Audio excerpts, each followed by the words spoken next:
84,500 रुपया एक MLA ਦੀ ਤਨਖਾਹ ਹੁੰਦੀ ਹੈ। ਉਸ ਤਨਖਾਹ ਦੇ ਨਾਲ ਸਰਦਾ ਨਹੀਂ, ਉਹ ਘੱਟ ਪੈ ਜਾਂਦੀ ਹੈ ਜਿਹੜੇ ਇੰਨੇ ਵੱਡੇ ਪੱਧਰ ਤੇ ਭੱਤੇ ਲੈਣੇ ਪੈਂਦੇ ਨੇ। ਕਿ ਸਭ ਤੋਂ ਵੱਧ ਭੱਤੇ ਵੀ ਉਹੀ ਵਿਅਕਤੀ ਲੈ ਸਕਦਾ ਜਿਹੜਾ ਪੰਜਾਬ ਦੀ ਵਿਧਾਨ ਸਭਾ ਦੇ ਅੰਦਰ 100% ਹਾਜ਼ਰੀ ਦੇ ਰਿਹਾ ਹੈ। ਮੇਰੀ ਹਾਜ਼ਰੀ ਪੰਜਾਬ ਦੀ ਵਿਧਾਨ ਸਭਾ ਦੀਆਂ ਕਮੇਟੀਆਂ ਦੀ 99% ਹਾਜ਼ਰੀ ਹੈ। ਫਿਰ ਮੇਰਾ ਵੀ DATL ਲੈਣਾ ਤਾਂ ਮੇਰਾ ਹੱਕ ਹੈ ਨਾ। ਮੈਂ ਤਾਂ ਇੱਕ ਗਰੀਬ ਪਰਿਵਾਰ ਦੇ ਵਿੱਚੋਂ ਹਾਂ, ਮੇਰਾ ਕੋਈ ਆਪਣਾ ਕੋਈ ਬਹੁਤਾ ਬਿਜ਼ਨਸ ਹੈ ਨਹੀਂ। ਅੱਜ ਵੀ ਤੁਸੀਂ ਮੇਰਾ ਜਿਹੜਾ ਆ ਉਹ ITR ਚੈੱਕ ਕਰ ਲਓ, ਮੇਰਾ ਕੋਈ ਬਿਜ਼ਨਸ ਨਹੀਂ ਹੈ, ਮੇਰੀ ਕੋਈ ਹੋਰ ਦੁਕਾਨ ਨਹੀਂ ਹੈ ਜਾਂ ਮੇਰਾ ਕੁਝ ਕੋਈ ਹੋਰ ਨਹੀਂ। ਮਤਲਬ ਨਿੱਜੀ ਤੌਰ ਤੇ ਤੁਹਾਡਾ ਕੋਈ ਕਾਰੋਬਾਰ ਤੁਸੀਂ ਨਹੀਂ ਓਨ ਕਰਦੇ? ਮੇਰਾ ਕੋਈ ਕਾਰੋਬਾਰ ਨਹੀਂ ਹੈ। ਜੇ ਮੈਂ ਲੈ ਰਿਹਾ ਤਾਂ ਮੈਂ ਡਿਊਟੀ ਵੀ ਨਿਭਾ ਰਿਹਾ। ਪੰਜਾਬ ਦੀ ਵਿਧਾਨ ਸਭਾ ਦੇ ਅੰਦਰ ਰਿਕਾਰਡ ਹੈ 2 ਸਾਲ ਦਾ। ਸਾਡੇ ਪ੍ਰਿੰਸੀਪਲ ਬੁੱਧ ਰਾਮ ਜੀ, ਭਾਵੇਂ ਉਹ ਆਮ ਆਦਮੀ ਪਾਰਟੀ ਦੇ ਨੇ, ਅਸੀਂ ਘੱਟੋ ਘੱਟ 6 ਤੇ 2 8 ਰਿਪੋਰਟਾਂ ਇਦਾਂ ਦੀਆਂ ਪੰਜਾਬ ਦੀ ਵਿਧਾਨ ਸਭਾ 'ਚ ਪੇਸ਼ ਕੀਤੀਆਂ ਕਿ ਸਾਰੀ ਵਿਧਾਨ ਸਭਾ ਦੇਖ ਰਹੀ ਸੀ ਕਿ ਅਸੀਂ ਕੰਮ ਕੀਤਾ। ਔਰ ਮੈਂ ਤਾਂ ਆਪਣੀਆਂ ਬਹੁਤ ਸਾਰੀਆਂ ਤਨਖਾਹਾਂ ਗਰੀਬ ਬੱਚਿਆਂ ਦੀਆਂ ਪੜ੍ਹਾਈਆਂ ਵਾਸਤੇ ਵੀ ਦਿੰਦਾ ਆ।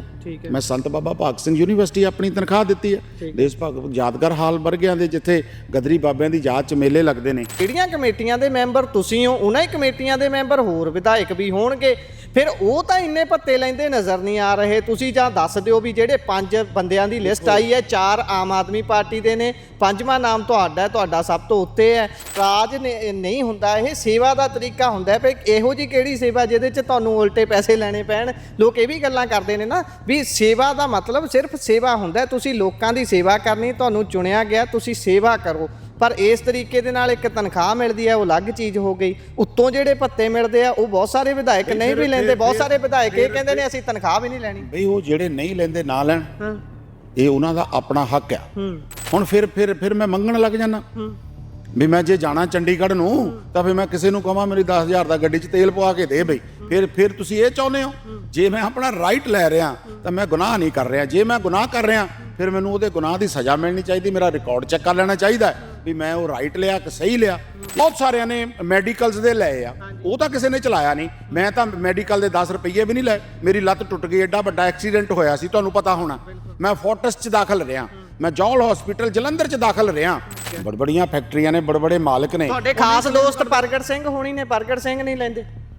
ਇਹ ਤਾਂ ਹੁਣ ਉਹ ਹੀ ਦੱਸ ਸਕਦੇ ਵੀ ਉਹ ਕਿਉਂ ਨਹੀਂ ਲੈਂਦੇ। ਨਹੀਂ, ਉਹਨਾਂ ਦਾ ਸਭ ਤੋਂ ਘੱਟ ਲੈਣ ਵਾਲਿਆਂ 'ਚ ਆਇਆ ਵੀ ਘੱਟ ਪੱਤੇ ਲੈਂਦੇ। ਹਾਜ਼ਰੀਆਂ ਚੈੱਕ ਕਰ ਲਿਓ ਉਹਨਾਂ ਦੀਆਂ। ਅੱਛਾ, ਬੋਲਦਾ ਵੀ ਆ, ਜਾਣਦਾ ਵੀ ਆ, ਨੌਲੇਜ। ਲਾਇਬ੍ਰੇਰੀਆਂ 'ਚ ਮੈਂ ਜਾ ਕੇ ਸਭ ਤੋਂ ਵੱਧ ਬੈਠਦਾ। ਅੱਛਾ, ਉਹ ਵੀ ਦੱਸਣ। ਉਹ ਕਿੰਨੀਆਂ ਕਿਤਾਬਾਂ ਇਸ਼ੂ ਕਰਾਈਆਂ ਨੇ ਤੁਸੀਂ? ਮੇਰੇ ਕੋਲ ਮੇਰੇ ਖਿਆਲ 'ਚ 7-8 ਕਿਤਾਬਾਂ ਨੂੰ ਮੈਂ ਬਹੁਤ ਵਿਧਾਨ ਸਭਾ ਦੀ ਲਾਇਬ੍ਰੇਰੀ? ਅਸੀਂ ਉੱਥੇ ਬੈਠ ਕੇ, ਅੱਛਾ, ਉੱਥੇ ਬੈਠ ਕੇ ਪੜ੍ਹਦੇ ਹਾਂ। ਅਖਬਾਰਾਂ ਵੀ ਉੱਥੇ ਜਾ ਕੇ ਕਈ ਵਾਰੀ ਪੜ੍ਹੀ ਦੀਆਂ। ਸਤਿ ਸ਼੍ਰੀ ਅਕਾਲ। ਪੰਜਾਬੀ ਰੇਡੀਓ ਤੇ ਪੰਜਾਬੀ TV USA ਇਸ ਸਮੇਂ ਤੁਸੀਂ ਵੇਖ ਸੁਣ ਰਹੇ ਹੋ। ਇਸ ਸਮੇਂ ਮੈਂ ਪੰਜਾਬ ਦੇ ਆਦਮਪੁਰ ਵਿਧਾਨ ਸਭਾ ਹਲਕੇ ਤੋਂ MLA ਸੁਖਵਿੰਦਰ ਸਿੰਘ ਕੋਟਲੀ ਹੋਣਾ ਦੇ ਨਾਲ।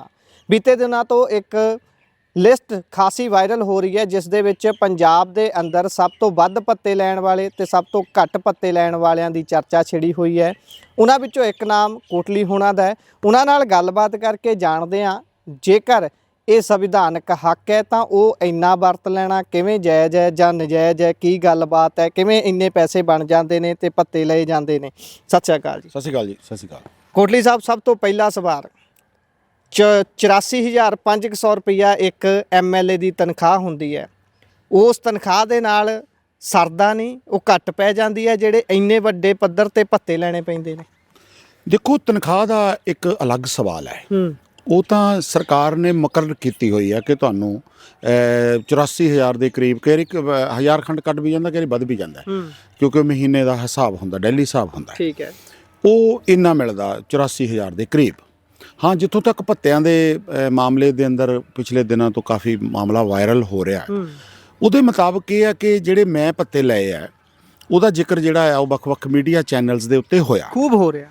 ਹਾਂ, ਪਰ ਮੈਂ ਸਪਸ਼ਟ ਵੀ ਕਰਨਾ ਚਾਹੁੰਦਾ ਔਰ ਉਹਨਾਂ ਨੂੰ, ਦਰਸ਼ਕਾਂ ਨੂੰ ਵੀ ਦੱਸਣਾ ਚਾਹੁੰਦਾ ਕਿ ਸਭ ਤੋਂ ਵੱਧ ਭੱਤੇ ਵੀ ਉਹੀ ਵਿਅਕਤੀ ਲੈ ਸਕਦਾ ਜਿਹੜਾ ਪੰਜਾਬ ਦੀ ਵਿਧਾਨ ਸਭਾ ਦੇ ਅੰਦਰ 100% ਹਾਜ਼ਰੀ ਦੇ ਰਿਹਾ। ਕਿਉਂਕਿ ਉਹਦਾ ਆਉਣ ਜਾਣ ਹੋਏਗਾ। ਜੇ ਅਸੀਂ ਉੱਥੇ ਜਾਵਾਂਗੇ, ਅਸੀਂ ਉੱਥੇ ਹਾਜ਼ਰੀ ਲਾਵਾਂਗੇ, ਪੰਜਾਬ ਦੀ ਵਿਧਾਨ ਸਭਾ 'ਚ ਬੈਠਾਂਗੇ ਤਾਂ ਫਿਰ ਮੇਰਾ ਭੱਤੇ ਲੈਣ ਦਾ ਵੀ ਤਾਂ ਮੇਰਾ ਪੂਰਾ ਹੱਕ ਹੈ ਨਾ। ਦੂਸਰਾ, ਪੰਜਾਬ ਦੀ ਵਿਧਾਨ ਸਭਾ ਦੀਆਂ ਕਮੇਟੀਆਂ ਬਣਦੀਆਂ ਨੇ, ਬਹੁਤ ਸਾਰੇ ਹਰੇਕ ਡਿਪਾਰਟਮੈਂਟਸ ਦੀ ਕਮੇਟੀ ਹੁੰਦੀ ਹੈ। ਮੈਂ ਪਹਿਲੇ ਸਾਲ ਜਿਹੜਾ ਸੀਗਾ ਉਹ ਮੈਂ ਪਬਲਿਕ ਅਕਾਊਂਟਸ ਦਾ ਉਹਦੇ 'ਚ ਮੈਂਬਰ ਸੀ, ਔਰ ਉਹਦੇ ਨਾਲ ਸੋਸ਼ਲ ਵੈਲਫੇਅਰ ਦੇ ਅੰਦਰ ਮੈਂਬਰ ਸੀ। ਦੂਸਰੇ ਵਾਰ ਮੈਂ ਸੋਸ਼ਲ ਵੈਲਫੇਅਰ ਔਰ ਪੰਚਾਇਤੀ ਰਾਜ ਦੇ ਵਿੱਚ ਆ ਗਿਆ। ਠੀਕ ਹੈ। ਔਰ ਉਸ ਤੋਂ ਬਾਅਦ ਐਸਟੀਮੇਟ ਤੇ ਪੰਚਾਇਤੀ ਰਾਜ ਦੇ ਅੰਦਰ ਮੈਂ ਜਿਹੜਾ ਹੁਣ ਕੰਮ ਕਰ ਰਿਹਾ। ਬਹੁਤ ਸਾਰੀਆਂ ਤੁਸੀਂ ਮੇਰਾ ਔਨ ਰਿਕਾਰਡ ਚੈੱਕ ਕਰੋ, ਮੇਰੀ ਹਾਜ਼ਰੀ ਪੰਜਾਬ ਦੀ ਵਿਧਾਨ ਸਭਾ ਦੀਆਂ ਕਮੇਟੀਆਂ ਦੀ 99% ਹਾਜ਼ਰੀ ਹੈ। ਮਤਲਬ ਕਿ ਤੁਸੀਂ ਕੋਈ ਵੀ ਕਮੇਟੀ ਦੀ ਮੀਟਿੰਗ ਮਿਸ ਨਹੀਂ ਕਰਦੇ। ਮੈਂ ਕਿਤੇ ਮਤਲਬ ਕੋਈ ਬਹੁਤ ਤੁਹਾਡੇ ਹਲਕੇ ਚ ਰੁਝੇਵੇਂ ਹੋਏ ਹੋਣਗੇ ਤਾਂ ਫਿਰ ਹੀ ਮੈਂ ਕਿਤੇ ਉਹਦੇ ਤੋਂ ਗੈਰ ਹਾਜ਼ਰ ਹੋਇਆ ਹੋਵਾਂਗਾ। ਔਰ ਸਾਡੀਆਂ ਕਮੇਟੀਆਂ ਜਿਹੜੀਆਂ ਵੱਖ-ਵੱਖ ਸਟੇਟਾਂ ਦਾ ਵੀ ਦੌਰਾ ਕਰਦੀਆਂ ਨੇ। ਠੀਕ ਹੈ। ਅਸੀਂ ਕੇਰਲਾ ਵੀ ਗਏ ਆ, ਕਰਨਾਟਕਾ ਵੀ ਗਏ ਆ, ਔਰ ਅਸੀਂ ਹਿਮਾਚਲ ਵੀ ਜਿਹੜਾ ਆ ਉਹ ਮੀਟਿੰਗਾਂ ਹੁੰਦੀਆਂ ਨੇ, ਔਰ ਪੰਜਾਬ ਤੋਂ ਬਾਹਰ ਵੀ ਜਿਹੜੀਆਂ ਉਹ ਮੀਟਿੰਗਸ ਹੁੰਦੀਆਂ ਨੇ, ਦਿੱਲੀ ਮੀਟਿੰਗਸ ਹੁੰਦੀਆਂ ਨੇ। ਉਹਦਾ ਮਕਸਦ ਕੀ ਹੁੰਦਾ ਪੰਜਾਬ ਤੋਂ ਬਾਹਰ ਹੋਣ ਦਾ ਮੀਟਿੰਗ? ਉੱਥੇ ਉਹਨਾਂ ਦੀਆਂ ਉਸ ਸਟੇਟਾਂ ਦਾ ਜਾ ਕੇ ਕਲਚਰ ਜਾਂ ਜਿਹੜੇ ਡਿਪਾਰਟਮੈਂਟ ਦੇ ਨਾਲ ਤੁਸੀਂ, ਜਿੱਦਾਂ ਅਸੀਂ ਕੇਰਲਾ ਗਏ ਆ। ਠੀਕ ਹੈ। ਕੇਰਲਾ ਦੇ ਅੰਦਰ ਜਿਹੜਾ ਪੰਚਾਇਤੀ ਰਾਜ ਸਿਸਟਮ ਬਹੁਤ ਸੋਲਿਡ ਹੈ। ਉੱਥੇ ਬਹੁਤ ਸਾਰੇ ਕਾਫੀ ਪਿੰਡਾਂ ਦਾ ਇੱਕ ਸਰਪੰਚ ਬਣਦਾ, ਉਹਨਾਂ ਕੋਲ ਦਫ਼ਤਰ ਆ, ਉਹਨਾਂ ਨੂੰ ਉੱਥੇ ਗੱਡੀਆਂ ਮਿਲੀਆਂ ਹੋਈਆਂ ਨੇ, ਉਹਨਾਂ ਨੂੰ ਬਕਾਇਦਾ ਦਫ਼ਤਰ ਦੇ ਅੰਦਰ ਬੈਠਣਾ ਪੈਂਦਾ। ਪੰਚਾਇਤੀ ਰਾਜ ਸੈਟਅਪ ਬਹੁਤ ਸਟਰੋਂਗ ਹੈ ਤੇ ਤੁਸੀਂ ਪੰਚਾਇਤੀ ਰਾਜ ਸੈਟਅਪ ਵਾਲੀ ਮੀਟਿੰਗ ਉਹਦੇ ਅਸੀਂ ਮੇਰੇ ਖਿਆਲ ਦੇ ਵਿੱਚ 2 ਵਾਰ ਸ਼ਾਇਦ ਗਏ, ਕਰਨਾਟਕਾ ਵਗੈਰਾ ਵੀ ਅਸੀਂ ਜਾ ਕੇ ਆਏ ਹਾਂ। ਹਾਂ, ਹੁਣ ਜਿੱਥੋਂ ਤੱਕ ਤੁਹਾਡੇ ਸਵਾਲ ਦਾ ਜਵਾਬ ਹੈ, ਹੁਣ ਜਦੋਂ ਮੈਂ ਮੀਟਿੰਗਾਂ 'ਚ ਜਾਵਾਂਗਾ, ਚਾਹੇ ਚੰਡੀਗੜ੍ਹ ਜਾਵਾਂ, ਚਾਹੇ ਰਣਜੀਤ ਸਾਗਰ ਡੈਮ ਜਾਵਾਂ, ਚਾਹੇ ਦਿੱਲੀ ਜਾਵਾਂ, ਚਾਹੇ ਕਰਨਾਟਕਾ ਜਾਵਾਂ, ਫਿਰ ਮੇਰਾ ਹੱਕ ਤਾਂ ਬਣਦਾ ਹੀ ਆ ਨਾ ਕਿ ਜਿਹੜੇ ਮੈਂ ਪੈਸੇ ਖਰਚ ਰਿਹਾ, ਠੀਕ ਹੈ, ਜਾਂ ਮੈਂ ਉਹਦੇ ਦੀ ਜਾਂ ਜਿਹੜਾ ਮੈਨੂੰ ਸੰਵਿਧਾਨਕ ਤੌਰ ਦੇ ਉੱਤੇ ਪੈਸਾ ਮਿਲਦਾ ਮੈਂ ਉਹ ਲੈ ਰਿਹਾ।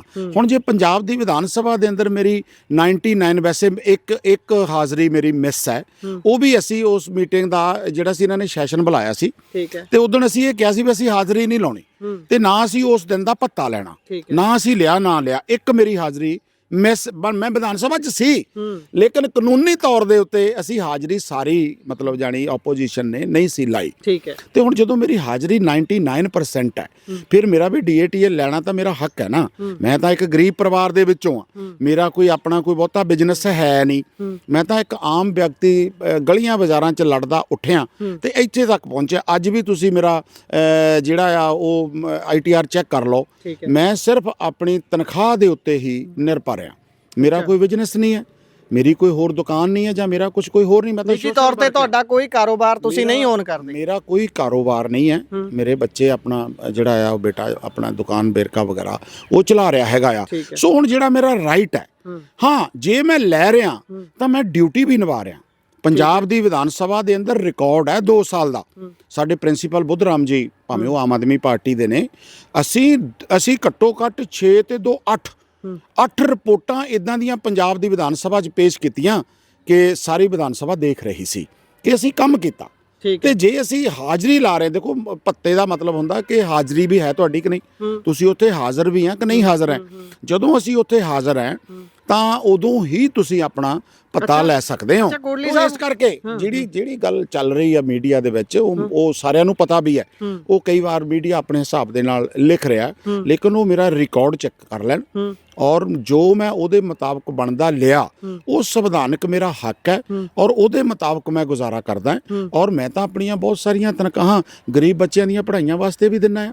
ਮੈਂ ਸੰਤ ਬਾਬਾ ਭਾਗ ਸਿੰਘ ਯੂਨੀਵਰਸਿਟੀ ਆਪਣੀ ਤਨਖਾਹ ਦਿੱਤੀ ਹੈ। ਦੇਸ਼ ਭਗਤ ਯਾਦਗਾਰ ਹਾਲ ਵਰਗਿਆਂ ਦੇ ਜਿੱਥੇ ਗਦਰੀ ਬਾਬਿਆਂ ਦੀ ਯਾਦ 'ਚ ਮੇਲੇ ਲੱਗਦੇ ਨੇ, ਮੈਂ ਤਾਂ ਉੱਥੇ ਵੀ ਆਪਣੀਆਂ ਤਨਖਾਹਾਂ ਜਿਹੜੀਆਂ ਉਹ ਦੇ ਦਿੰਦਾ।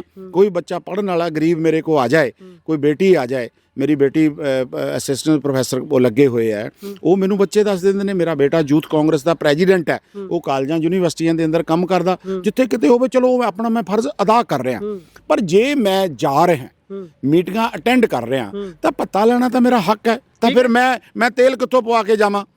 ਤਾਂ ਫਿਰ ਮੈਂ ਆਪਣਾ ਜਿਹੜਾ ਉੱਥੇ ਰਹਿਣ ਸਹਿਣ ਤੇ ਹੋਰ ਜੋ ਕੁਝ ਵੀ ਹੈ ਉਹ ਫਿਰ ਮੈਂ ਕਿੱਥੋਂ ਕਰਾਂ? ਉਹ ਤਾਂ ਸਰਕਾਰ ਇਸ ਕਰਕੇ ਦਿੰਦੀ ਆ ਨਾ ਵੀ 1500 ਰੁਪਈਆ ਇੱਕ ਦਿਨ ਦਾ, ਤੇ ਤੁਹਾਡਾ ਆਉਣ ਜਾਣ ਦਾ ਜਿਹੜਾ ਤੁਸੀਂ ਘਰ ਤੋਂ ਜਾਣਾ ਚੰਡੀਗੜ੍ਹ, ਹੁਣ ਮੈਂ ਆਦਮਪੁਰ ਤੋਂ ਜਾਵਾਂ ਤੇ 164 ਕਿਲੋਮੀਟਰ ਮੇਰੇ ਜਾਣ ਦੇ ਬਣਦੇ ਆ, 164 ਕਿਲੋਮੀਟਰ ਆਉਣ ਦੇ ਬਣਦੇ ਆ।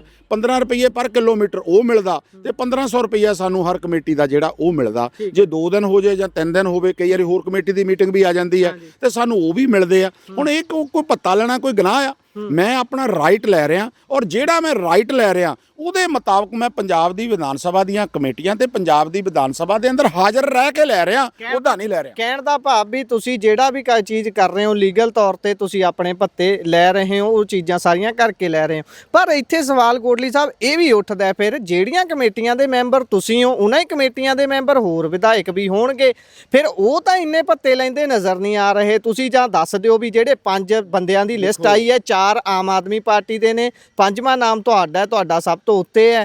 ਕੀ ਉਹਨਾਂ 5 ਚੋਂ ਵੀ ਤੁਹਾਡੀਆਂ ਕਮੇਟੀਆਂ ਦਾ ਕੋਈ ਮੈਂਬਰ ਹੈਗਾ ਜਿਹੜਾ ਇੰਨੇ ਭੱਤੇ ਲੈ ਗਿਆ? ਬਿਲਕੁਲ ਦੇਖੋ ਪ੍ਰਿੰਸੀਪਲ ਬੁੱਧਰਾਮ ਜੀ ਨੇ, ਉਹਨਾਂ ਨੇ ਵੀ 10 ਲੱਖ ਤੋਂ ਉੱਤੇ ਲੈ ਉਹ ਲੈ ਰਹੇ ਨੇ। ਅਮੋਲਕ ਜੀ ਨੇ, ਉਹ ਵੀ ਸਾਡੀਆਂ ਕਮੇਟੀਆਂ ਦੇ ਮੈਂਬਰ ਨੇ, ਹੋਰ ਵੀ ਬਹੁਤ ਸਾਰੇ ਮੈਂਬਰ ਨੇ। ਇਹ ਕਈ ਵਾਰ ਕਈਆਂ ਦੀਆਂ ਹਾਜ਼ਰੀਆਂ ਘੱਟ ਹੁੰਦੀਆਂ, ਕਈਆਂ ਦੀਆਂ ਵੱਧ ਹੁੰਦੀਆਂ, ਉਹ ਆਪਣੇ ਹਿਸਾਬ ਦੇ ਨਾਲ ਜਿਹੜਾ ਆ ਉਹ ਕਲੇਮ ਕਰਦੇ ਆ। ਅਸੀਂ ਤਾਂ ਜਿੰਨੀ ਸਾਡੀ ਹਾਜ਼ਰੀ ਹੈ, ਕਈ ਵਾਰ ਬਹੁਤੇ ਮੈਂਬਰਸ ਜਿਹੜੇ ਆ, ਮੈਂ ਤੁਹਾਡੇ ਔਨ ਰਿਕਾਰਡ ਕਹਿ ਰਿਹਾ, ਬਹੁਤ ਸਾਰੇ ਮੈਂਬਰ ਨਹੀਂ ਆਉਂਦੇ, ਠੀਕ ਹੈ, ਕਈ ਵਾਰ ਮਿਸ ਕਰ ਜਾਂਦੇ ਆ। ਲੇਕਿਨ ਮੈਂ ਬਹੁਤ ਉਹਨਾਂ ਕਮੇਟੀਆਂ ਨੂੰ ਕਦੇ ਮਿਸ ਨਹੀਂ ਕਰਦਾ। ਉਹਦੀਆਂ ਰਿਪੋਰਟਾਂ ਤਿਆਰ ਕਰੀ ਦੀਆਂ, ਸਰਕਾਰ ਨੂੰ ਜਿਹੜਾ ਆ ਜੋ ਐਡਵਾਈਸ ਲਿਖ ਕੇ ਭੇਜਣੀਆਂ ਹੁੰਦੀਆਂ ਉਹ ਅਸੀਂ ਭੇਜਦੇ ਆ। ਔਰ ਪੰਜਾਬ ਦੀ ਵਿਧਾਨ ਸਭਾ 'ਚ ਮੈਂ ਤਾਂ ਅੰਦਰ ਵੀ ਬੋਲਦਾ ਤੇ ਤੁਸੀਂ ਦੇਖਦੇ ਹੋ ਹਰ ਵਾਰੀ ਤਾਂ ਮੈਂ ਬਾਹਰ ਵੀ ਬੋਲਦਾ, ਤੇ ਕਿ ਮੈਂ ਫਿਰ ਆਪਣਾ ਉੱਥੇ ਜਾਣ ਆਉਣ ਦਾ ਜਿਹੜਾ ਆ ਉਹ ਖਰਚਾ ਜਿਹੜਾ ਸਰਕਾਰ ਦਿੰਦੀ ਹੈ ਉਹ ਤਾਂ ਮੇਰਾ ਹੱਕ ਹੈ, ਉਹ ਤਾਂ ਮੈਂ ਲੈ ਰਿਹਾ। ਤਾਂ ਫਿਰ ਮੈਂ ਜਾਂਦਾ, ਫਿਰ ਮੈਂ ਇਹ ਆ ਵੀ ਕਿਸੇ ਨੂੰ ਕਹਾਂ ਵੀ ਯਾਰ ਗੱਡੀ 'ਚ ਬਿਠਾ ਤੇ ਮੇਰੀ ਗੱਡੀ 'ਚ ਪਵਾ 10,000 ਦਾ ਤੇਲ, ਤਾਂ ਫਿਰ ਮੈਂ ਕਰਪਟ ਤਾਂ ਹੈ ਨਹੀਂ। ਤੇ ਤੂੰ ਦੁਨੀਆ ਜਾਣਦੀ ਹੈ ਵੀ ਸੁਖਵਿੰਦਰ ਕੋਟਲੀ ਬੇਦਾਗ ਵਿਅਕਤੀ ਹੈ ਤੇ ਦੁਨੀਆ ਤੋਂ ਜਾਣਾ ਆ, ਚਿੱਟੀ ਚਾਦਰ ਲੈ ਕੇ ਜਾਣਾ, ਬੇਈਮਾਨੀ ਨਹੀਂ ਕਰਨੀ, ਜੋ ਰਾਈਟ ਹੈ ਉਹ ਲੈ ਰਹੇ ਆ। ਪਰ ਕੋਟਲੀ ਸਾਹਿਬ ਫਿਰ ਲੋਕ ਇਹ ਕਹਿੰਦੇ ਨੇ ਵੀ ਰਾਜ ਨਹੀਂ ਹੁੰਦਾ, ਇਹ ਸੇਵਾ ਦਾ ਤਰੀਕਾ ਹੁੰਦਾ। ਵੀ ਇਹੋ ਜੀ ਕਿਹੜੀ ਸੇਵਾ ਜਿਹਦੇ 'ਚ ਤੁਹਾਨੂੰ ਉਲਟੇ ਪੈਸੇ ਲੈਣੇ ਪੈਣ? ਲੋਕ ਇਹ ਵੀ ਗੱਲਾਂ ਕਰਦੇ ਨੇ ਨਾ ਵੀ ਸੇਵਾ ਦਾ ਮਤਲਬ ਸਿਰਫ ਸੇਵਾ ਹੁੰਦਾ, ਤੁਸੀਂ ਲੋਕਾਂ ਦੀ ਸੇਵਾ ਕਰਨੀ, ਤੁਹਾਨੂੰ ਚੁਣਿਆ ਗਿਆ, ਤੁਸੀਂ ਸੇਵਾ ਕਰੋ। ਪਰ ਇਸ ਤਰੀਕੇ ਦੇ ਨਾਲ ਇੱਕ ਤਨਖਾਹ ਮਿਲਦੀ ਹੈ, ਉਹ ਅਲੱਗ ਚੀਜ਼ ਹੋ ਗਈ। ਉੱਤੋਂ ਜਿਹੜੇ ਭੱਤੇ ਮਿਲਦੇ ਆ ਉਹ ਬਹੁਤ ਸਾਰੇ ਵਿਧਾਇਕ ਨਹੀਂ ਵੀ ਲੈਂਦੇ, ਬਹੁਤ ਸਾਰੇ ਵਿਧਾਇਕ ਇਹ ਕਹਿੰਦੇ ਨੇ ਅਸੀਂ ਤਨਖਾਹ ਵੀ ਨਹੀਂ ਲੈਣੀ। ਬਈ ਉਹ ਜਿਹੜੇ ਨਹੀਂ ਲੈਂਦੇ ਨਾ ਲੈਣ, ਇਹ ਉਹਨਾਂ ਦਾ ਆਪਣਾ ਹੱਕ ਆ। ਹੁਣ ਰਾਣਾ ਜੀ, ਇੰਦਰ ਜੀ, ਉਹ ਨਹੀਂ ਲੈ ਰਹੇ, ਉਹਨਾਂ ਦੇ ਕੋਲ ਉਹ ਸਮਰੱਥ ਨੇ, ਉਹ ਉਹਨਾਂ ਦੀ ਇੱਛਾ ਹੈ ਨਹੀਂ ਲੈਣਾ, ਵੀ ਨਹੀਂ ਲੈਣਾ ਤਾਂ ਨਾ ਲੈਣ। ਹੁਣ ਫਿਰ ਮੈਂ ਮੰਗਣ ਲੱਗ ਜਾਣਾ ਵੀ ਮੈਂ ਜੇ ਜਾਣਾ ਚੰਡੀਗੜ੍ਹ ਨੂੰ ਤਾਂ ਫਿਰ ਮੈਂ ਕਿਸੇ ਨੂੰ ਕਹਾਂ ਮੇਰੀ 10,000 ਦਾ ਗੱਡੀ 'ਚ ਤੇਲ ਪਵਾ ਕੇ ਦੇ ਬਈ। ਫਿਰ ਤੁਸੀਂ ਇਹ ਚਾਹੁੰਦੇ ਹੋ ਜੇ ਮੈਂ ਆਪਣਾ ਰਾਈਟ ਲੈ ਰਿਹਾ ਤਾਂ ਮੈਂ ਗੁਨਾਹ ਨਹੀਂ ਕਰ ਰਿਹਾ। ਜੇ ਮੈਂ ਗੁਨਾਹ ਕਰ ਰਿਹਾ ਫਿਰ ਮੈਨੂੰ ਉਹਦੇ ਗੁਨਾਹ ਦੀ ਸਜ਼ਾ ਮਿਲਣੀ ਚਾਹੀਦੀ, ਮੇਰਾ ਰਿਕਾਰਡ ਚੈੱਕ ਕਰ ਲੈਣਾ ਚਾਹੀਦਾ ਵੀ ਮੈਂ ਉਹ ਰਾਈਟ ਲਿਆ ਕਿ ਸਹੀ ਲਿਆ। ਇਹ ਸੇਵਾ ਤਾਂ ਮਤਲਬ ਜਦੋਂ ਵੀ ਤੁਸੀਂ ਰੋਟੀਆਂ ਵੀ ਬੇਜ਼ਾਰ ਹੋ ਜਾਓਗੇ ਤੇ ਨਾਲ ਦੇ ਬੰਦੇ ਨੂੰ ਕਹੋਗੇ, ਹੁਣ ਹਰ ਵਾਰੀ ਸੈਸ਼ਨ ਤੇ ਬੰਦੇ ਮੇਰੇ ਨਾਲ ਜਾਂਦੇ ਨੇ, ਮੀਟਿੰਗਾਂ 'ਚ ਵੀ ਕਈ ਵਾਰੀ ਉਹਨਾਂ ਨੂੰ ਦਿਖਾਉਣ ਲੈ ਕੇ ਜਾਂਦੇ ਆ ਤਾਂ ਉਹਨਾਂ ਨੂੰ ਚਾਹ ਪਾਣੀ ਵੀ ਪਿਆਉਂਦਾ, ਮੈਂ ਤਾਂ ਆਪਣੇ ਕੋਲੋਂ ਪਾਉਂਦਾ। ਫਿਰ ਮੈਂ ਉਹਨਾਂ ਨੂੰ ਕਿਹਾ ਕਰਾਂ ਵੀ ਉਹ ਬਿੱਲ ਬਣ ਗਿਆ 5,000 ਤੂੰ ਦੇ ਬਈ। ਇਹ ਕੋਈ ਗੱਲਾਂ ਮਤਲਬ ਐਡੀ ਮੈਨੂੰ ਗੱਲ ਜਿਹੜੀ ਆ ਉਹ ਫਿਰ ਜਿਹੜਾ ਮੀਡੀਆ ਨੇ ਤੁਹਾਡੇ ਤੇ ਬਣਾ ਦਿੱਤਾ ਪੂਰਾ ਵੀ ਇਸ ਤਰੀਕੇ ਦੇ ਨਾਲ ਇੱਕ ਕਾਂਗਰਸੀ ਐਮਐਲਏ ਇੰਨੇ ਜ਼ਿਆਦਾ ਪੈਸੇ ਲੈ ਰਿਹਾ, ਐਂ ਕਰ ਰਿਹਾ, ਉਹ ਕਰ ਰਿਹਾ, ਤੇ ਉਹਨੂੰ ਦੇਖਦੇ ਕਿਵੇਂ ਹੋ ਤੁਸੀਂ? ਆਪਣਾ ਪੱਖ ਰੱਖਿਆ? ਵੈਸੇ ਮੈਂ ਕੋਈ ਪੱਖ ਨਹੀਂ ਰੱਖ ਰਿਹਾ, ਇਹ ਔਨ ਰਿਕਾਰਡ ਹੈ। ਮੈਂ ਤਾਂ ਤੁਸੀਂ ਮੈਨੂੰ ਪੁੱਛਿਆ, ਮੈਂ ਜਵਾਬ ਦੇ ਦਿੱਤਾ। ਜਿਹੜੇ ਕਿਸੇ ਨੇ ਜੋ ਚਲਾਉਣਾ ਉਹ ਚਲਾ ਦੇ, ਮੇਰੀ ਸਿਹਤ ਤੇ ਤਾਂ ਕੋਈ ਅਸਰ ਨਹੀਂ। ਜੇ ਮੈਂ ਕਾਂਗਰਸ ਦਾ ਆ ਤਾਂ ਮੈਂ ਕਾਂਗਰਸ ਦਾ ਐਮਐਲਏ ਹੋ ਕੇ ਕੰਮ ਵੀ ਕਰ ਰਿਹਾ, ਪੰਜਾਬ ਦੀ ਵਿਧਾਨ ਸਭਾ 'ਚ ਵੀ ਜਾਣਾ। 99% ਮੇਰੀ ਹਾਜ਼ਰੀ ਆ, ਇੱਕ ਮਿਸ ਹੈ ਸਰ, ਉਹ ਵੀ ਮੈਂ ਹਾਜ਼ਰ ਜ਼ਰੂਰ ਸੀ, ਲੇਕਿਨ ਉਹ ਅਸੀਂ ਉਸ ਦਿਨ ਹਾਜ਼ਰੀ ਨਹੀਂ ਲਾਈ ਕਿਉਂਕਿ ਇਹਨਾਂ ਨੇ ਸੈਸ਼ਨ ਵਾਲਾ ਹੀ ਕਹਿੰਦਾ ਫਾਇਦਾ ਕੀ ਆ ਵੀ ਇਹਦੇ ਤਾਂ ਫਿਰ ਭੱਤੇ ਵੀ ਨਹੀਂ ਲੈਣੇ ਚਾਹੀਦੇ, ਸਰਕਾਰ ਦੇ ਮੁਕਤ ਦਾ ਬੋਝ ਪਾਇਆ ਜਾ ਰਿਹਾ। ਸੋ ਇਹ ਮੇਰਾ ਰਾਈਟ ਹੈ, ਮੈਂ ਕੰਮ ਕਰ ਰਿਹਾ। ਤਾਂ ਫਿਰ ਇਦਾਂ ਤਾਂ IAS ਅਫਸਰ ਤਨਖਾਹ ਨਾ ਲਵੇ, ਉਹ ਵੀ ਕਹਿ ਦੇਵੇ ਮੈਂ ਸੇਵਾ ਹੀ ਕਰਨੀ ਹੈ, ਉਹ ਆਪਣੇ ਪਰਿਵਾਰ ਤੇ ਬੱਚੇ ਕਿੱਥੋਂ ਚਲਾਏਗਾ? ਇਹ ਕੋਈ ਸਾਡਾ ਸਾਧਨ ਨਹੀਂ ਹੈ, ਇਹ ਬੱਚੇ ਚਲਾਉਣ ਮਤਲਬ ਆਪਣੇ ਪਾਲਣ ਦਾ ਜਾਂ ਕੋਈ ਹੋਰ ਨਹੀਂ ਹੈ। ਲੇਕਿਨ ਉਹਦੇ ਨਾਲ ਜਿੰਨਾ ਤੁਸੀਂ ਕੰਮ ਕਰ ਰਹੇ ਹੋ ਤਾਂ ਉਹਦਾ ਤੁਹਾਨੂੰ ਪੇ ਬੈਕ ਜੇ ਆ ਰਿਹਾ। ਅੱਛਾ, ਦੂਸਰੀ ਗੱਲ, ਹੁਣ ਬਹੁਤ ਸਾਰਿਆਂ ਨੇ ਮੈਡੀਕਲਸ ਦੇ ਲਏ ਆ, ਉਹ ਤਾਂ ਕਿਸੇ ਨੇ ਚਲਾਇਆ ਨਹੀਂ। ਮੈਂ ਤਾਂ ਮੈਡੀਕਲ ਦੇ 10 ਰੁਪਏ ਵੀ ਨਹੀਂ ਲਏ। ਮੇਰੀ ਲੱਤ ਟੁੱਟ ਗਈ, ਐਡਾ ਵੱਡਾ ਐਕਸੀਡੈਂਟ ਹੋਇਆ ਸੀ, ਤੁਹਾਨੂੰ ਪਤਾ ਹੋਣਾ। ਮੈਂ ਫੋਰਟਿਸ 'ਚ ਦਾਖਲ ਰਿਹਾ, ਮੈਂ ਜੌਲ ਹਸਪੀਟਲ ਜਲੰਧਰ 'ਚ ਦਾਖਲ ਰਿਹਾ, ਤਾਂ ਮੈਂ ਤਾਂ ਉਹ ਕਲੇਮ ਹੀ ਨਹੀਂ ਕੀਤਾ। ਮੈਂ ਕਿਹਾ ਚਲ ਛੱਡੋ ਯਾਰ, 1 ਰੁਪਿਆ ਵੀ ਨਹੀਂ ਲਿਆ। ਨਾ ਮੈਂ ਲਏ ਨਹੀਂ, ਤੁਸੀਂ ਰਿਕਾਰਡ ਚੈੱਕ ਕਰ ਲਿਓ। ਮੈਂ ਦਾਖਲ ਰਿਹਾ, ਮੇਰੇ ਖਿਆਲ 'ਚ ਹਫ਼ਤਾ ਭਰ ਮੈਂ ਇੱਥੇ ਰਿਹਾ ਤੇ ਮੇਰੇ ਖਿਆਲ 5 ਦਿਨ ਜਾਂ 7 ਦਿਨ ਉੱਥੇ ਬਣਿਆ। ਘੱਟੋ ਘੱਟ 3-4 ਲੱਖ ਰੁਪਏ ਦਾ ਖਰਚਾ ਸੀ। ਸਾਰਾ ਇਲਾਜ ਤੁਸੀਂ ਪੱਲਿਓਂ ਕਰਾਇਆ? ਮੈਂ ਕਰਾਇਆ ਹੀ ਨਹੀਂ, ਮੈਂ ਲਏ ਹੀ ਨਹੀਂ। ਜੋ ਮੈਂ ਦਾਖਲ ਰਿਹਾ ਮੈਂ ਉਹਦੇ ਲਏ ਹੀ ਨਹੀਂ ਪੈਸੇ ਕਿ ਨਹੀਂ ਯਾਰ ਠੀਕ ਹੈ, ਮੈਂ ਉਹ ਸਮਰੱਥ ਸੀਗਾ ਜਿਹੜਾ ਕੋਈ ਮਾੜਾ ਮੋਟਾ, ਮੈਂ ਕਿਹਾ ਯਾਰ ਆਪਾਂ ਨਹੀਂ ਲੈਣੇ ਤਾਂ ਨਹੀਂ ਲੈ। ਇਹਦਾ ਮਤਲਬ ਇਹ ਤਾਂ ਨਹੀਂ ਨਾ ਹੈ ਕਿ ਮਤਲਬ ਮੈਂ ਹੁਣ ਭੁੱਖਾ ਮਰਾਂ। ਨਾ ਲੈਣ ਦਾ ਕਾਰਨ ਕੀ ਹੈ ਵੀ ਦੱਸੋ ਨਾ। ਫਿਰ ਜੇ ਅਸੀਂ ਤੁਹਾਨੂੰ ਉਹਦੇ ਲਈ ਕਹਿ ਰਹੇ ਹਾਂ ਵੀ ਤੁਸੀਂ ਲਏ ਨੇ, ਜਿਹੜੇ ਨਹੀਂ ਲਏ ਉਹਨਾਂ ਬਾਰੇ ਦੱਸੋ ਵੀ ਕਿਉਂ ਨਹੀਂ? ਜਿਹੜਾ ਉਹ ਮੈਡੀਕਲਸ ਵਾਲਾ ਸੀਗਾ, ਮੇਰੇ ਕੋਲ ਇੰਸ਼ੋਰੈਂਸ ਸੀਗੇ, ਠੀਕ ਹੈ, ਮੇਰੇ ਕੋਲ ਜਿਹੜੇ ਮੈਂ ਇੰਸ਼ੋਰੈਂਸ ਕਰਾਏ ਹੋਏ ਆ, ਮੈਂ ਉਹਨਾਂ ਚੋਂ ਕਰਵਾ ਲਿਆ, ਠੀਕ ਹੈ। ਤੇ ਮੈਂ ਫਿਰ ਆਪਣੀ ਸਰਕਾਰ ਦੇ ਉੱਤੇ ਬੋਝ ਕਿਉਂ ਪਾਵਾਂ? ਜਿਹੜਾ ਤੁਹਾਡਾ ਸਵਾਲ ਹੈ ਵੀ ਫਿਰ ਤੁਸੀਂ ਕਿੱਥੋਂ ਦਿੱਤੇ, ਤੁਸੀਂ ਹੁਣ ਇਹ ਚੈੱਕ ਕਰ ਲਿਓ, ਰਿਕਾਰਡ ਕਰਾਸ ਚੈੱਕ ਕਰ ਲਿਓ। ਮੇਰੇ ਖਿਆਲ ਦੇ ਅੰਦਰ ਉਹ ਬਜਾਜ ਜਾਂ ਸ਼ਾਇਦ ਉਹਦਾ ਕੋਈ ਇੰਸ਼ੋਰੈਂਸ 2-3 ਕਰਵਾਏ ਹੋਏ ਆ, ਉਹ ਮੈਂ ਉਹਦੇ ਤੋਂ ਲੈ ਲੈ ਵੀ ਯਾਰ ਜਿਹੜੇ ਸਾਨੂੰ ਮਿਲ ਰਹੇ ਆ, ਸਰਕਾਰ ਤੇ ਵੀ ਬੋਝ ਨਾ ਹੋਵੇ, ਜਿਹੜਾ ਤੁਹਾਨੂੰ ਮਿਲਦਾ ਉਹ ਤੁਸੀਂ ਲੈ ਲਓ। ਇੰਸ਼ੋਰੈਂਸ ਆਪਾਂ ਕਾਹਦੇ ਕਰਕੇ ਕਰਵਾਉਂਦੇ ਆ? ਤੇ ਮੈਂ ਤਾਂ ਉਹ ਵੀ ਨਹੀਂ ਕਲੇਮ ਕੀਤੇ। ਉਦੋਂ ਬਾਅਦ ਵੀ ਬਿਮਾਰ ਰਹੇ ਆ, ਕਈ ਵਾਰ ਆਪ ਵੀ ਬਿਮਾਰ ਹੋਏ, 2 ਵਾਰ ਹਸਪੀਟਲ ਵੀ ਦਾਖਲ ਹੋਏ, ਆਕਸਫੋਰਡਸ ਵਗੈਰਾ ਹੋਏ ਆ, ਕਈ ਵਾਰ ਬਿਮਾਰ ਹੁੰਦਾ ਤਾਂ ਆਪਾਂ ਲੈ ਸਕਦੇ ਆ, ਪਰ ਉਹ ਨਹੀਂ ਲਏ। ਲੇਕਿਨ ਕਿਉਂਕਿ ਉਹ ਮੈਡੀਕਲ ਇੱਕ ਅਲੱਗ ਚੀਜ਼ ਆ, ਹਾਜ਼ਰ ਹੋਣਾ ਇੱਕ ਉਹ ਤੁਹਾਡਾ ਅਲੱਗ ਚੀਜ਼ ਹੈ। ਤੁਸੀਂ ਉਹਦੇ 'ਚ ਜਾਂਦੇ ਹੋ ਔਰ ਜਾ ਕੇ ਹਾਜ਼ਰੀ ਲਗਵਾਉਂਦੇ ਹੋ ਤੁਸੀਂ ਰਜਿਸਟਰ ਦੇ ਉੱਤੇ, ਤੇ ਤੁਸੀਂ ਉੱਥੇ ਜਾਓਗੇ ਤਾਂ ਹਾਜ਼ਰੀ ਲੱਗਦੀ ਹੈ। ਉੱਦਾਂ ਨਹੀਂ ਕਦੇ ਵੀ ਕੋਈ ਹਾਜ਼ਰੀ ਵੀ ਹਾਂ ਤੁਸੀਂ ਚੌਥੇ ਦਿਨ ਵੀ ਨਾ ਤੁਸੀਂ ਕਹਿਣ ਦਾ ਭਾਵ ਵੀ ਇਹਨਾਂ ਪੱਤਿਆਂ 'ਚ ਧਾਂਦਲੀ ਨਹੀਂ ਹੋ ਸਕਦੀ ਇਹ ਡੇਟਾ। ਨਾ ਉਹ ਤਾਂ ਤੁਸੀਂ ਮੀਟਿੰਗ ਤੇ ਜਾਓਗੇ ਤਾਂ ਹੀ ਕਲੇਮ ਕਰ ਸਕਦੇ ਹੋ। ਬੈਠੇ ਤੁਸੀਂ ਜਲੰਧਰ ਹੋਵੋ ਤੇ ਕਲੇਮ ਤੁਸੀਂ ਕਰੋ ਉੱਥੇ ਦਾ। ਇਹ ਤਾਂ ਮੇਰੀ ਕੌਨਸ਼ੀਅਸ ਵੈਸੇ ਹੀ ਨਹੀਂ ਅਲਾਉ ਕਰਦੀ। ਮੈਂ ਤਾਂ ਇਮਾਨਦਾਰ ਬੰਦਾ ਆ, ਆਮ ਵਿਅਕਤੀ ਦੀ ਤਰ੍ਹਾਂ ਜ਼ਿੰਦਗੀ ਬਤੀਤ ਕਰ ਰਿਹਾ ਔਰ ਉਹਦਾ ਜੋ ਮੈਨੂੰ ਮਿਲਦਾ ਉਹ ਲੈ ਰਿਹਾ ਔਰ ਉਹਦੇ ਨਾਲ ਆਪਣਾ ਜੋ ਮੇਰੀ ਡਿਊਟੀ ਆ, ਇਲਾਕੇ 'ਚ ਜਾਣਾ, ਪੈਟਰੋਲ ਫੂਕਣਾ, ਹੋਰ ਸਾਰਾ ਕੁਝ ਕਰਨਾ, ਉਹਦੇ ਨਾਲ ਆਪਣਾ ਗੁਜ਼ਾਰਾ ਕਰ ਰਿਹਾ। ਮੈਂ ਕਿਉਂ ਮਤਲਬ ਕਿਸੇ ਦੇ ਆਮ ਪਬਲਿਕ ਦੇ ਉੱਤੇ ਕਿਉਂ ਬੋਝ ਬਣਾ? ਜਦ ਸਰਕਾਰ ਦੇ ਰਹੀ ਆ ਤੇ ਫਿਰ ਭਗਵੰਤ ਮਾਨ ਮੈਨੂੰ ਲਵੇ, ਚਲੋ ਸਰਕਾਰ ਵੀ ਕਿਹੜਾ ਪੱਲਿਓਂ ਦਿੰਦੀ ਆ, ਉਹ ਵੀ ਟੈਕਸ ਇਦਾਂ ਕਰ ਲੈਂਦੇ ਆ ਵੀ ਭਗਵੰਤ ਮਾਨ ਵੀ ਨਾ ਲਵੇ, ਅਕਾਲੀ ਦਲ ਵਾਲੇ ਵੀ ਨਾ ਲੈਣ। ਤੇ ਮੈਂ ਅੱਜ ਹੀ ਐਲਾਨ ਕਰ ਦਿੰਦਾ ਵੀ ਉਹ ਨਾ ਲੈਣ। ਜਿਹੜਾ ਮੇਰਾ ਸਾਲ ਬਚਿਆ ਚਲੋ ਮੈਂ ਨਹੀਂ ਲਊਂਗਾ, ਮੈਂ ਗੁਜ਼ਾਰਾ ਕਰ ਲੂੰਗਾ ਔਖਾ ਸੌਖਾ। ਪਰ ਇਹਦਾ ਮਤਲਬ ਨਹੀਂ, ਚੈਲੰਜ ਨਹੀਂ, ਤਾਂ ਰਿਕੁਐਸਟ ਆ। ਜਿਹੜਾ ਕੋਈ ਕਹਿ ਰਿਹਾ ਬਈ ਕੋਟਲੀ ਨੇ ਵੱਧ ਪੱਤੇ ਲਏ ਆ, ਮੈਂ ਉਹਨਾਂ ਨੂੰ ਸਵਾਲ ਕਰ ਰਿਹਾ। ਆਮ ਆਦਮੀ ਪਾਰਟੀ ਦੇ ਬਹੁਤ ਸਾਰੇ ਐਮਐਲਏਸ ਨੇ ਕਿਹਾ ਸੀ ਵੀ ਅਸੀਂ ਤਨਖਾਹ ਨਹੀਂ ਲੈਣੀ। ਗੱਜਣ ਮਾਜਰਾ ਹੋਣੀ ਉਹਨਾਂ ਚੋਂ ਇੱਕ ਨੇ, ਦੇਵਮਾਨ ਨਾਭੇ ਵਾਲੇ ਇੱਕ ਨੇ। ਤੁਸੀਂ ਦੱਸ ਸਕਦੇ ਹੋ ਕਿ ਇਹ ਜਿਹੜੇ ਕਹਿੰਦੇ ਨੇ ਤਨਖਾਹ, ਮੇਰੇ ਖਿਆਲ 'ਚ ਤਨਖਾਹ ਤਾਂ ਲੈ ਰਹੇ ਨੇ, ਤਨਖਾਹ ਲੈ ਰਹੇ ਨੇ, ਇਹ ਜਨਤਕ ਹੋ ਗਿਆ ਥੋੜਾ ਚਿਰ ਪਹਿਲਾਂ। ਇਹਦੇ ਬਾਰੇ ਕੋਈ, ਕਿਉਂਕਿ ਮੈਂ ਰਿਕਾਰਡ ਨਹੀਂ, ਪਰ ਮੈਨੂੰ ਪਤਾ ਵੀ ਤਨਖਾਹ ਤਾਂ ਜਿਹੜੀ ਵਿਅਕਤੀ ਨੂੰ ਮਿਲਦੀ ਹੈ ਉਹ ਤਾਂ ਲੈਣੀ। ਚਲੋ ਗੱਜਣ ਮਾਜਰੇ ਉਹਨਾਂ ਦੇ ਬਿਜ਼ਨਸ ਚੰਗੇ ਆ, ਬੜੇ ਨੇ, ਉਹਨਾਂ ਦਾ ਮੇਰੇ ਖਿਆਲ 300 ਕਰੋੜ ਦਾ ਤਾਂ ਆਮ ਬਿਜ਼ਨਸ ਉਹਨਾਂ ਦੇ ਮੇਰੇ ਖਿਆਲ 'ਚ। ਮੈਨੂੰ ਧਾਂਦਲੀ ਵੀ ਫੜ ਹੋਈ ਸੀ ਜੇਲ੍ਹ 'ਚ ਰਹਿ ਕੇ। ਮੈਂ ਧਾਂਦਲੀ ਮੁਤਾਬਕ ਅੱਜ ਦੀ ਇੰਟਰਵਿਊ 'ਚ ਨਹੀਂ ਗੱਲ ਕਿਹਾ ਕਿਉਂਕਿ ਆਪਣਾ ਟਰੈਕ ਨਾ ਬਦਲ ਜਾਏ ਉਹਨਾਂ ਦਾ ਸਰਦਾ। ਮੈਂ ਤਾਂ ਰਾਣਾ ਗੁਰਜੀਤ ਜੀ ਦੀ ਗੱਲ ਕਰ ਰਿਹਾ। ਠੀਕ ਹੈ, ਬੜੀਆਂ ਫੈਕਟਰੀਆਂ ਨੇ, ਬੜੇ ਮਾਲਕ ਨੇ। ਤੁਹਾਡੇ ਖਾਸ ਦੋਸਤ ਪ੍ਰਗਟ ਸਿੰਘ ਹੋਣੀ ਨੇ, ਪ੍ਰਗਟ ਸਿੰਘ ਨਹੀਂ ਲੈਂਦੇ? ਇਹ ਤਾਂ ਹੁਣ ਉਹ ਹੀ ਦੱਸ ਸਕਦੇ ਵੀ ਉਹ ਕਿਉਂ ਨਹੀਂ ਲੈਂਦੇ। ਨਹੀਂ, ਉਹਨਾਂ ਦਾ ਸਭ ਤੋਂ ਘੱਟ ਲੈਣ ਵਾਲਿਆਂ 'ਚ ਆਇਆ ਵੀ ਘੱਟ ਪੱਤੇ ਲੈਂਦੇ। ਹਾਜ਼ਰੀਆਂ ਚੈੱਕ ਕਰ ਲਿਓ ਉਹਨਾਂ ਦੀਆਂ। ਅੱਛਾ, ਹਾਜ਼ਰੀਆਂ ਚੈੱਕ ਕਰ ਲਿਓ। ਤੁਹਾਨੂੰ ਸ਼ੱਕ ਹੈ ਵੀ ਘੱਟ ਹੋਣਗੇ? ਨਹੀਂ, ਮੇਰਾ ਮਤਲਬ ਵੀ ਹਾਜ਼ਰੀਆਂ ਚੈੱਕ ਕਰ ਲਿਓ ਵੀ ਉਹਨਾਂ ਨੇ ਕਿੰਨੇ ਕਲੇਮ ਕੀਤੇ, ਕਿੰਨੇ ਨਹੀਂ ਕੀਤੇ, ਮੈਨੂੰ ਪਤਾ ਨਹੀਂ, ਲੇਕਿਨ ਕਰਦੇ ਹੈਗੇ ਆ। ਮੈਨੂੰ ਇਹਦੇ ਬਾਰੇ ਨਹੀਂ ਕੋਈ ਜ਼ਿਆਦਾ ਨਹੀਂ ਪਤਾ ਕਿ ਕਿੰਨਾ ਕੋਈ। ਅੰਤ 'ਚ ਇਹ ਦੱਸ ਦਿਓ ਕੋਟਲੀ ਸਾਹਿਬ, ਜਿਹੜੇ ਪੱਤੇ ਮਿਲਦੇ ਹੁੰਦੇ ਨੇ ਇਹ ਇੱਕ ਐਮਐਲਏ ਆਪਣੇ ਸਟਾਫ ਦੇ ਜ਼ਰੀਏ ਭਰ ਕੇ ਭੇਜਦਾ ਜਾਂ ਫਿਰ ਉੱਥੇ ਬੈਠੇ ਅਫਸਰ ਖੁਦ ਭਰਦੇ ਨੇ ਵੀ ਆਹ ਵਿਅਕਤੀ ਪਹੁੰਚੇ? ਨਹੀਂ, ਇਹ ਤਾਂ ਤੁਹਾਨੂੰ ਫਾਰਮ ਮਿਲਦਾ, ਬਕਾਇਦਾ ਫਾਰਮ ਮਿਲਦਾ, ਉਹ ਤੁਸੀਂ ਭਰਨਾ ਹੁੰਦਾ ਵੀ ਆਪਣੇ ਘਰ ਤੋਂ ਚੱਲ ਕੇ ਚੰਡੀਗੜ੍ਹ। ਮੈਂ 164 ਕਿਲੋਮੀਟਰ ਮੇਰੇ ਘਰ ਤੋਂ ਬਣਦਾ। ਠੀਕ ਹੈ, ਵਾਪਸ ਆਉਣ ਦਾ ਵੀ ਬਣਦਾ। ਜੇ 2 ਦਿਨ ਉੱਥੇ ਆ ਤਾਂ ਤੁਹਾਡਾ ਆਪਣਾ 1500 ਰੁਪਈਆ ਤੁਹਾਨੂੰ ਇੱਕ ਮੀਟਿੰਗ ਦਾ ਮਿਲਦਾ ਆ। ਠੀਕ ਹੈ, ਇਦਾਂ ਹੀ 1500 ਰੁਪਈਆ ਤੁਹਾਨੂੰ ਸੈਸ਼ਨ ਦਾ ਮਿਲਦਾ, ਉਹਦਾ ਵੀ ਆਉਣ ਜਾਣ ਭੱਤਾ ਮਿਲਦਾ। ਇਹ ਕੱਲੀਆਂ ਮੀਟਿੰਗਾਂ ਦਾ ਨਹੀਂ ਹੈ ਜਿਹੜਾ ਤੁਸੀਂ ਕੱਢ ਰਹੇ ਹੋ ਸਾਰਾ, ਇਹ ਭੱਤੇ ਸਾਰੇ ਹਾਜ਼ਰੀਆਂ ਦੇ ਨੇ।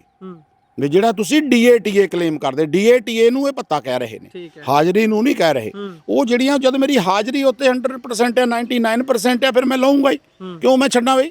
ਮੈਂ ਆਪਣਾ ਸਰਕਲ ਚਲਾਵਾਂ, ਮੈਂ ਮੰਗਣਾ ਤਾਂ ਹੈ ਨਹੀਂ, ਮੈਂ ਕਿਸੇ ਦੇ ਕੋਲੋਂ ਕਰਪਸ਼ਨ ਤਾਂ ਕਰਨੀ ਨਹੀਂ।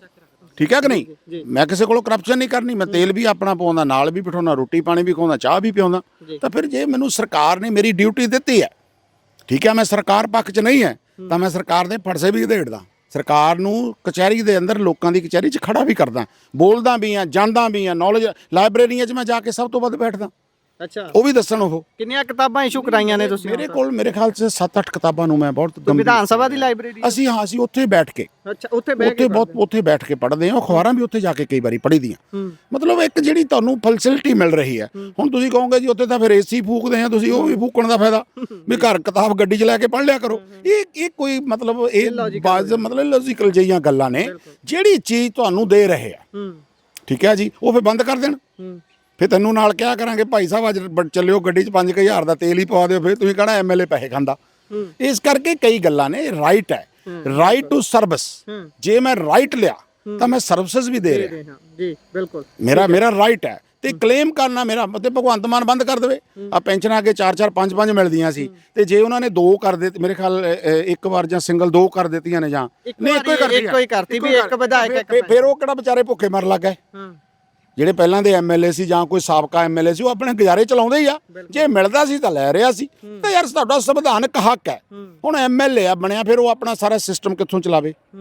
ਫਿਰ ਤੁਸੀਂ ਕਹੋਗੇ 84,000 ਮਿਲਦਾ, ਉਹ ਤਾਂ ਦਫ਼ਤਰ ਦਾ ਵੀ ਆ, ਗਾਂ ਪੀਆਂ ਦਾ ਵੀ ਆ, ਹੋਰਾਂ ਦਾ ਵੀ ਆ, ਸਾਰਿਆਂ ਦਾ ਹੀ ਆ। ਇਹ ਇੱਕ ਸੰਵਿਧਾਨਕ ਹੱਕ ਦੇ ਉੱਤੇ ਕਿਸੇ ਵਿਅਕਤੀ ਦਾ, ਮੈਨੂੰ ਤਾਂ ਵੈਸੇ ਮੈਂ ਬਹੁਤਾ ਸੁਣਿਆ ਨਹੀਂ, ਤੁਸੀਂ ਕਿਹਾ ਕਿ ਬਾਬਾ ਚੱਲੀ ਹੈ, ਚੰਗਾ ਹੋਇਆ ਕੋਟਲੀ ਨੂੰ ਥੋੜਾ ਜੇ ਕੋਈ ਨਹੀਂ ਵੀ ਜਾਣਦਾ ਸੀ ਤਾਂ ਜਾਣਨ ਲੱਗ ਗਿਆ ਹੋਏਗਾ। ਤੇ ਮੇਰਾ ਪੱਖ ਤੁਸੀਂ ਅੱਜ ਜਾਣਿਆ ਔਰ ਮੈਂ ਉਹਦੇ ਚ ਸਪਸ਼ਟ ਕੀਤਾ ਇਹ ਪੈਸੇ ਤੁਹਾਨੂੰ ਹਾਜ਼ਰੀ ਦੇ ਲਾਉਣ ਦੇ, ਆਉਣ ਜਾਣ ਦੇ, ਕਮੇਟੀਆਂ ਦੇ ਵਿੱਚ ਜਾਉਂਗੇ ਤਾਂ ਮਿਲਦੇ ਆ।